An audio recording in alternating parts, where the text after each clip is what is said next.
Welcome back to the Truthful Fake podcast. In view of yet another ratchet of tensions with Iran, it appears that the Trump administration has one overarching foreign policy goal, which is to set the stage for the emergence of Greater Israel by using America's influence and might, which many view as harmful to American interests. The process of Zionist influence of U.S. foreign policy goes way back to at least the Truman administration, when it pushed for the establishment of the State of Israel. But it first manifested as contrary to U.S. geopolitical goals when Lyndon Johnson broke with the non-proliferation policies of John F. Kennedy and effectively allowed Israel to become a nuclear power. Israel was allegedly stealing know-how from the West and likely stole between 200 to 600 pounds of highly enriched uranium from the Pennsylvania-based Nuclear Materials and Equipment Corporation in 1965, which Johnson rather successfully covered up. This was shortly followed by Israel's attack on the USS Liberty during the 6 Days War that resulted in 34 American deaths and 71 wounded. Records show that the Johnson administration twice overruled military commanders and recalled already dispatched U.S. aerial support forces, presumably in an attempt to hide Israel's attack from the American public, and later accepted and made official record Israel's claims that the almost 2 hours-long attack was a case of mistaken identity. But Israel's strategic prerogatives came to truly dominate American policy after the end of the Cold War, and especially since the 9/11 terrorist attacks, used by Israel to convince and force the United States to align its policies with Israel's long-term goals. To fully understand this trajectory, it is essential to extend the timeline further back, before Trump, before the Abraham Accords, and even before the War on Terror, as it is commonly understood. The strategic logic animating recent events did not emerge spontaneously. It can be traced to a document produced in the mid-1990s that functions less as a forgotten policy memo and more as a blueprint, whose core assumptions have been continuously implemented over 3 decades. That document is known as a clean break, a new strategy for securing the realm. The clean break paper was prepared back in 1996 for Benjamin Netanyahu during his first term as Israeli Prime Minister. It was authored by a group of American and Israeli neoconservative strategists affiliated with the Institute for Advanced Strategic and Political Studies. Among its contributors were figures who would later occupy senior positions in U.S. policy circles, including Richard Perle and Douglas Feith. As documented by the Brookings Institution, and later analyzed in depth by journalists and scholars, the paper proposed a radical departure from land-for-peace diplomacy. It argued that Israel should abandon negotiations with the Palestinians entirely and instead reshape the Middle East through force, preemption, and the removal of hostile regimes. The core premise of Clean Break was stark. Israel, the authors argued, could not achieve security through compromise. Its safety depended on overwhelming regional dominance and the strategic fragmentation of surrounding states. The paper explicitly rejected the Oslo framework and urged Israel to break from what it described as the illusion of comprehensive peace. Instead, it recommended that Israel reassert deterrence by weakening, destabilizing, or dismantling neighboring regimes deemed hostile. Crucially, it emphasized that this could not be accomplished by Israel alone. The United States would need to be induced to act as the primary enforcer of this regional transformation. As the strategic premises of Clean Break migrated from an Israeli policy paper into an operational worldview, the Israel lobby in the United States gradually coalesced around its core assumptions. Organizations such as American Israel Public Affairs Committee, along with a constellation of well-financed think tanks, Zionist donor networks, and advocacy groups, internalized the idea that Israeli security depended not on diplomacy or territorial compromise, but on regional dominance enforced through American power.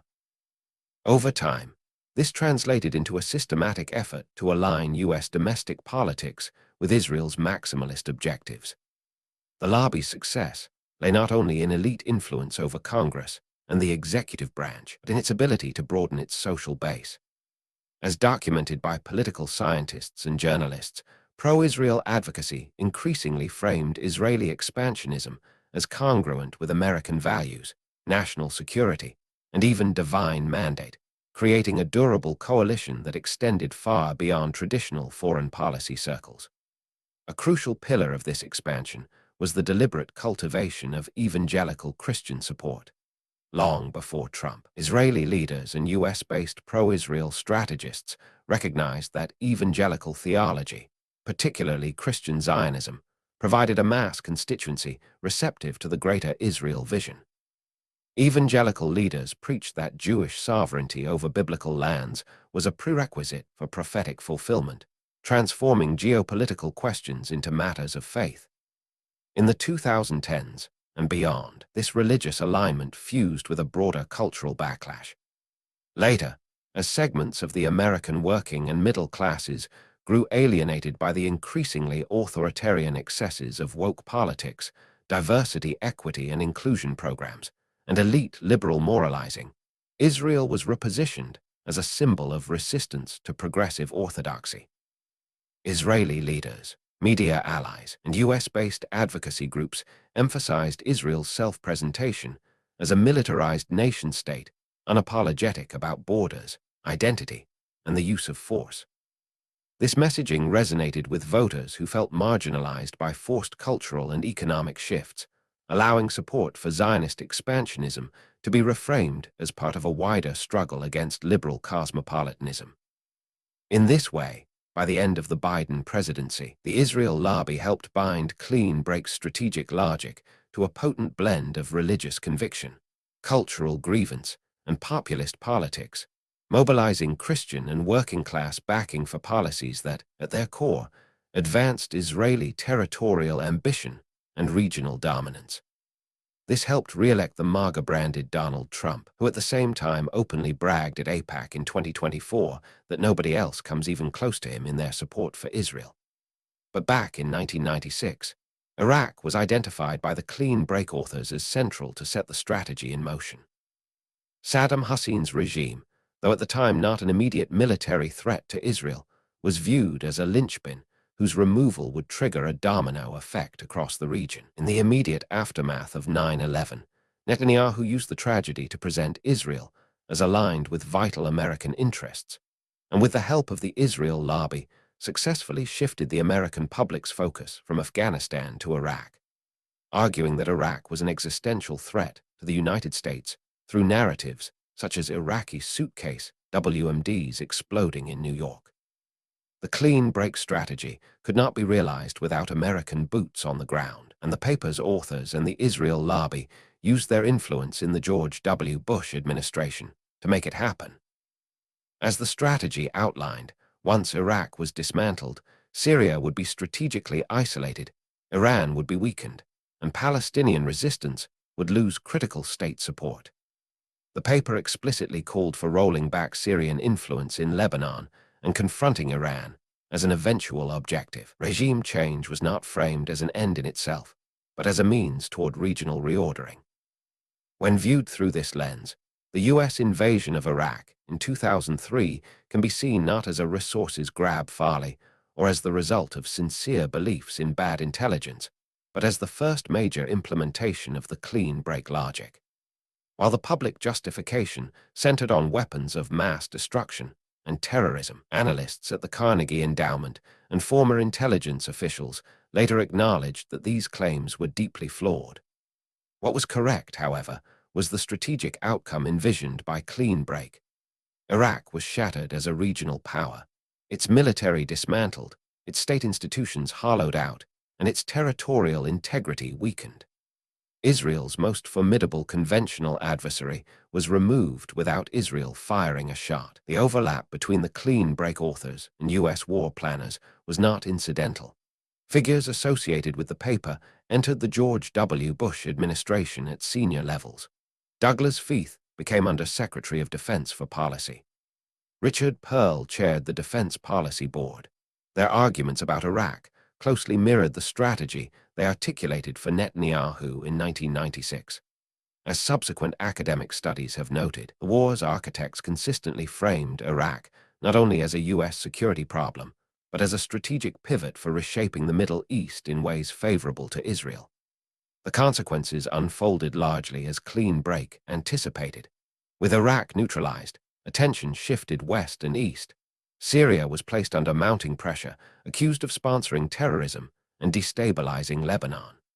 Israel's 2006 war against Hezbollah, while tactically inconclusive, was part of a broader effort to weaken Syria's regional posture. Simultaneously, Iran's influence expanded into the vacuum created by Iraq's collapse, confirming clean break's warning that Tehran would emerge as the final obstacle once intermediate regimes fell. Libya followed. In 2011, NATO intervened under the banner of humanitarian protection, leading to the overthrow of the regime and the brutal death of Gaddafi. While Libya had largely abandoned confrontation with the West years earlier, its destruction removed another independent Arab state and further normalized the use of regime change as a policy tool. Analysts at Foreign Affairs and the International Crisis Group later concluded that the intervention produced state collapse rather than stability. From the perspective of clean break logic, however, Libya's fate was consistent with the objective of preventing any strong, sovereign state from acting independently of US and Israeli preferences. Syria became the next battlefield. Beginning in 2011, the Syrian conflict drew in regional and global powers. Israel conducted hundreds of airstrikes against Syrian targets, primarily aimed at Iranian and Hezbollah assets. US policy oscillated publicly, but remained consistent in practice, weakening the Assad government without committing to reconstruction or stabilization. As documented by the Council on Foreign Relations, Syria was transformed from a functioning, if authoritarian, state into a fragmented arena of militias, sanctions, and foreign occupations. The result aligned with Clean Break's recommendation to roll back Syria as a precursor to isolating Iran. Throughout this period, Netanyahu's role was central. Across multiple terms, he consistently articulated Iran as an existential threat, regardless of changes in Iranian leadership or policy. His speeches at the United Nations, widely covered by global media, framed Iran not merely as a hostile regime, but as a civilizational danger. This framing was not about deterrence alone. It was about legitimizing extraordinary measures. Netanyahu's insistence that Iran must never be allowed any nuclear capability, even civilian, reflected Clean Break's logic that no rival power should be permitted to exist intact. The Trump years marked the most explicit convergence between this long-term strategy and explicit US policy. Trump's withdrawal from the Iran nuclear deal in 2018 echoed Netanyahu's demands almost verbatim. Analysts at the Arms Control Association noted that the agreement had been successfully constraining Iran's program, but this was irrelevant to the deeper objective. The goal was not compliance, but confrontation.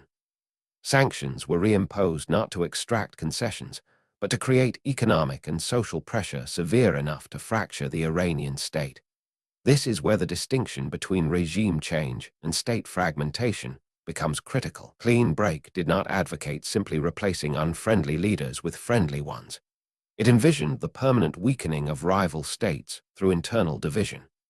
In Iran's case, this meant exploiting ethnic, sectarian, and regional fault lines. Western think tanks and intelligence assessments increasingly discussed Iran in terms of its internal diversity, from Kurds and Azeris to Balochis and Arabs.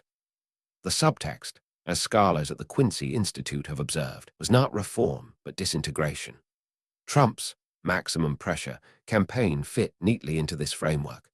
By driving Iran's economy into crisis, encouraging unrest, and isolating Tehran diplomatically, the United States created conditions under which internal fractures could widen.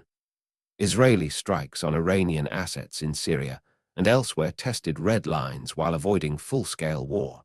When direct confrontation eventually occurred, it followed the pattern Clean Break anticipated: escalation designed to degrade state capacity rather than merely topple leadership.